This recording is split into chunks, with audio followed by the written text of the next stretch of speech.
দেখেন as a player হিসেবে কে চাইবে না ওয়ার্ল্ড কাপ খেলতে? সবাই চাইবে ওয়ার্ল্ড কাপ খেলতে, বাট এটা পুরা বোর্ডের ডিসিশন, সরকারেরও একটা ডিসিশন আছে। আসলে তারা আমাদের গার্জিয়ান, তারা আমাদেরকে যেটা বলবে আসলে আমার প্লেয়ার অ্যাজ এ প্লেয়ার হিসেবে আমাদের সেটাই করা উচিত আমার কাছে মনে হয়। না তেমন কিছু না, দেন ওভারঅল যে ক্রিকেটটা খেলে আসছি ওইটা যদি ফাইনাল অবধি খেলতে পারি আশা করা যায় খুব ভালো কিছুই হবে।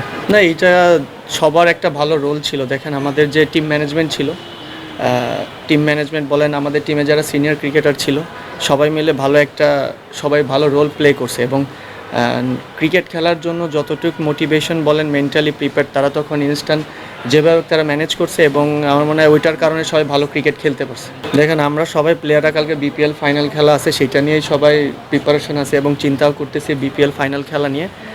ওয়ার্ল্ড কাপটা আসলে আমাদের হাতে না, এটা ম্যানেজমেন্টের হাতে। তারা যেটা আমাকে যেভাবে বলবে, আমাদের যারা ওয়ার্ল্ড কাপ টিমে আছে তারা সেভাবেই যাবে আর কি।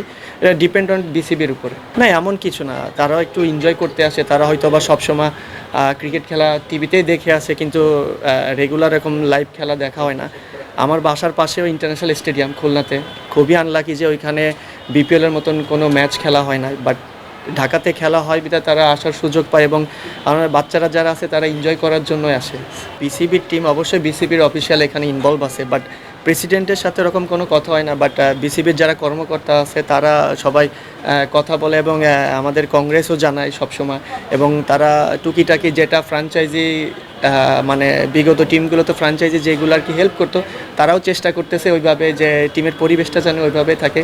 তারা প্লেয়ারদের সাথে সবাই কথা বলে এবং টুকিটাকি বোনাসও কিন্তু বিসিবি আমাদের দিয়েছে। তো বলতে পারবেন না যে এটা খারাপ একটা না, খুব ভালো। বিসিবি যথেষ্ট চেষ্টা করতেছে বিসিবির দিক থেকে। না অলরেডি আমরা ডিসকাস করে ফেলছি, আমরা তাদের সাথে ডিসকাস করছি এই বিষয়টা নিয়ে। হয়তো বা তারা এখন চিন্তা করবে ফাইনাল যদি ইনশাল্লাহ আমরা উইন হতে পারে অবশ্যই আমাদের যেটা চেয়েছি তারা হয়তো বা সেটা ফুলফিল করতে পারবে। না পারিশ্রমিক সবাই আমার মনে হয় 50% সবাই অলরেডি পেয়ে গিয়েছে। আর বোর্ডের টাকা নিয়ে আমাদের কারো চিন্তা নেই, কারণ আমরা যদি একটু লেটও হয় বোর্ডের টাকা তো মিস হওয়ার কোনো চান্স নাই।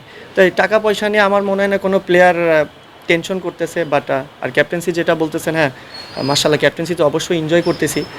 বাট আমি অন্যান্য ক্যাপ্টেনের মতো কাম অ্যান্ড কুল ক্যাপ্টেন না, আমি একটু এগ্রেসিভ ক্যাপ্টেন। বাট যাই হোক, আমি যেভাবে পছন্দ করি আমি সেভাবে এনজয় করতেছি। ফাইনালে যেহেতু উঠছি, শিরোপার স্বপ্ন কেন দেখবো না ভাই, সবাই দেখবে। বাট আগামীকালের দিনটা যাদের উপর থাকবে তারাই ভালো ক্রিকেট খেলবে, যারা সব ডিপার্টমেন্টে যারা ভালো করবে তারাই শিরোপা জিতবে। বাট আমার মনে হয় প্রত্যেকটা প্লেয়ারই চায় শিরোপা জিততে, সবার ভিতরে সে হাঙ্গারনেস আছে। হোপ ফর দ্য বেস্ট, দেখা যাক কী হয় কালকে। প্রথমত one of the best team বিপিএলে আমার কাছে মনে হয় রাজশাহী ওয়েল ব্যালেন্স একটা টিম। সব ডিপার্টমেন্টে রাজশাহীর খুব ভালো প্লেয়ার আছে এবং তারা পুরো হোল বিপিএলে ভালো ক্রিকেট খেলে আসছে। আমার কাছে রাজশাহীর টিম সবথেকে বেশি ভালো লাগছিল এই বছর। রংপুরও ভালো ছিল ওভারঅল দিক থেকে, বাট ভেরি আনফর্চুনেট তারা কোয়ালিফাই করতে পারে না ফাইনালে। But Rajshahi one of the best team আমার কাছে মনে হয়। বাট আমরাও রাজশাহী সম্পর্কে আমাদেরও বেশ 3টা ম্যাচ খেলা হয়ে গিয়েছে, আমাদের তাদের সম্পর্কে ভালো পড়াশোনা করা হয়েছে। বাট দেখা যাক কালকে যদি আমরা ভালোভাবে অ্যাপ্লাই করতে পারি হয়তো বা আমাদের ফেভারেও আসতে পারে। আর আমার ব্যাটিংটা নিয়ে যেটা বললেন, দেখেন আমি বিগত যত বিপিএলে ক্রিকেট খেলেছি আমার কোনো স্পেসিফিক কোনো ডাউন ছিল না। অনেক ঘোরায় ফেরায় আমাকে খেলা হয়েছে। দেখেন ওপেনও খেলছি, নাম্বার 3-তে খেলছি, নাম্বার 4-এ খেলছি।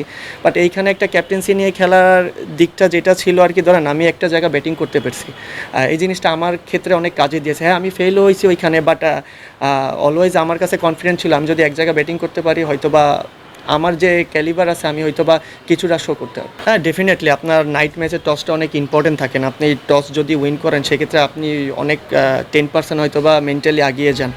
তারপরে ডিপেন্ড থাকে উইকেটের উপর। আমার কাছে মনে হয় যদি উইকেটও একটা বিষয় থাকে, ডিউ ফ্যাক্টর একটা বিষয় আছে, ওভারঅল সব মিলে। অ্যান্ড ফাইনাল খেলা আমার মনে হয় ফাইনাল খেলার মতনই হবে, সবসময় বরাবর যেভাবে হয়ে আসতেছে। টুইস্ট থাকবে খেলাতে, একটু এক্সাইটমেন্টও থাকবে খেলাতে, সেটা আর কি। ওভারঅল সব কিছু মিলে দেখেন টসটা খুবই ইম্পর্টেন্ট হয়ে যায়, যেটা খুবই ইম্পর্টেন্ট যে টসটা ওইটা যদি উইন করতে পারে। আর আমরা যেভাবে অপোনেন্ট নিয়ে যেভাবে চিন্তা ভাবনা করছি তারাও আমাদের নিয়ে চিন্তা ভাবনা করতেছে, অবশ্যই খুব ভালো হবে।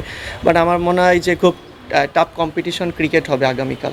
না অবশ্যই থাকবে না কেন, তারা এতদিন হয়তো বা টিভি পর্দায় চট্টগ্রাম নিয়ে অনেক ভালো ম্যাচ ক্রিকেট দেখছে এবং ফেসবুকে অনেক দেখছি চট্টগ্রাম নিয়ে অনেক লেখালেখিও করছে, বাট তারা যেভাবে আমাদের সাপোর্ট করে গিয়েছে হয়তো বা কালকের দিন পর্যন্ত এরকম বিশ্বাস রাখবে এবং ভালো সাপোর্ট দিয়ে থাকবে না। এরকম কিছু কথা এখনো হয় না। জাস্ট প্রত্যেকটা প্লেয়ার যারা ওয়ার্ল্ড কাপ টিমে আছে তাদেরকে প্রত্যেকটা মনে হয় সবাইকে পার্সোনালি টেক্সট করা হয়েছে মিটিংয়ের জন্য, বাট ওইখানে গেলে আসলে বোঝা যাবে আসলে রহস্যটা কি। ফাইনাল খেলা প্রত্যেকটা প্লেয়ারই আমার মনে হয় চ্যালেঞ্জিং। সবাই পারফর্ম করে আসছে বিদায় প্রত্যেকটা প্লেয়ারের নিয়েই সবাই চ্যালেঞ্জিং হবে, আমাদের ক্ষেত্রেও চ্যালেঞ্জিং হবে, তাদের ক্ষেত্রেও চ্যালেঞ্জিং হবে। বাট ক্রিকেট খেলার দিনের মানে যেদিন যে ভালো ক্রিকেট খেলবে সেদিন সে এগিয়ে যাবে। হইতে পারে আপনি লাস্ট ম্যাচ হয়তো বা ভালো খেলছে, কালকে নাও করতে পারে। আমি হয়তো বা কোয়ালিফাইতে ভালো ম্যাচ খেলছি, কালকে নাও করতে পারে। ডিপেন্ড করে পার্টিকুলার ডের উপরে।